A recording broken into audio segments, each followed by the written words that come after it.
My stepdaughter stood up at her own wedding reception and called me Dad's midlife crisis in front of 200 guests. Everyone laughed like it was hilarious. What she didn't know was that her father had put everything in my name before he died, and I was about to become the crisis that would last her entire lifetime. Before we begin, don't forget to like this video, comment where you're watching from, and hit that subscribe button so you never miss a story like this. My name is Catherine Williams. I'm 52 years old, and this story is about how my stepdaughter Sophia humiliated me at her wedding and how it came back to destroy her. I married Richard 3 years ago. He was 58, I was 49. Richard was a successful construction contractor and I was an architect. We fell in love and became a happy couple. But Richard's 28-year-old daughter Sophia never accepted me. She saw me as a gold digger, young lover, woman chasing money. The truth was I had more money than Richard. I owned my own architecture firm and was very successful. But Sophia didn't want to see this reality. Richard got lung cancer last year. He fought for 6 months but lost. During this difficult period, I was by his side, took him to the hospital, stayed with him during treatments. Sophia only came on weekends. She had work, a busy social life. Even while her father was dying, she was mostly busy planning her wedding with her fiancé, Kevin. 2 weeks before Richard died, he told me something, "Catherine, Sophia has never been fair to you. I don't want her to pressure you after I'm gone." I didn't understand what he meant then. Now I do. After Richard's funeral, we went to the lawyer for the reading of the will. Sophia looked very confident. Her father was dead, now everything was hers.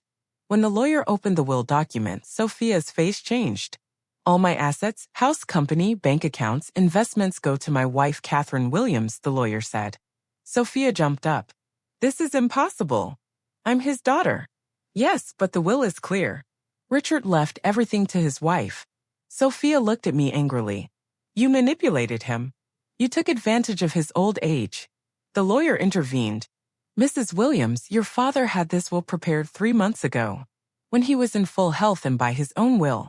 From that day on, my relationship with Sophia was completely ruined. She called and insulted me. She badmouthed me to her friends. She even wrote bad things about me on social media. She posted the woman who stole my father's money. But I didn't speak up. I was mourning and trying to stay calm. Sophia's wedding was planned for 3 months later. Richard had paid all the expenses while alive, booked the venue, handled the organization. Sophia didn't invite me to the wedding, but I said I didn't send an invitation. After all, as Richard's wife, I had the right to go. The wedding day came. Sophia looked breathtaking. Kevin was also a handsome and happy groom. Everyone was having a good time. I went for Richard's sake. I wore a black dress and sat quietly in the corner. Speeches began during dinner. Kevin's father spoke, the groom spoke, some friends spoke. Then Sophia stood up. "Thank you all," Sophia began, "for being with us on this special day." Everyone applauded. I especially feel my father's absence today. He would be so happy if he were here. Everything was normal up to this point. Of course, even though some people think my father went through a midlife crisis. Silence fell over the hall. Everyone looked at me. I believe my father found true love. "Catherine," she said with a smile, "thank you for making my father's last years happy, whether it was a midlife crisis or not." The hall laughed with roars. 200 people saw me being humiliated. I stood up, smiled, and applauded. I acted like nothing happened. But something broke inside me, and I started making a plan. The next day I called my lawyer. "Michael, whose house does Sophia live in?" I asked. "It was Richard's house. Now it's yours." "What about the company?" "That's yours too. Sophia works there, but now she's in employee status." "Who paid for the wedding expenses?" "Richard paid." "So with your money." "Perfect." The plan was ready. Monday morning I sent Sophia a legal notice. I wanted her evicted from the house. I gave her 30 days. The phone rang in the afternoon. Sophia was screaming. "What does this mean? This is my house." "No, Sophia, this is my house. It was inherited from your father. You can't throw us on the street." "I can. And I am. Why are you doing this?" "I guess I'm having a midlife crisis." The same week I terminated her position at the company. Sophia was marketing director but not anymore.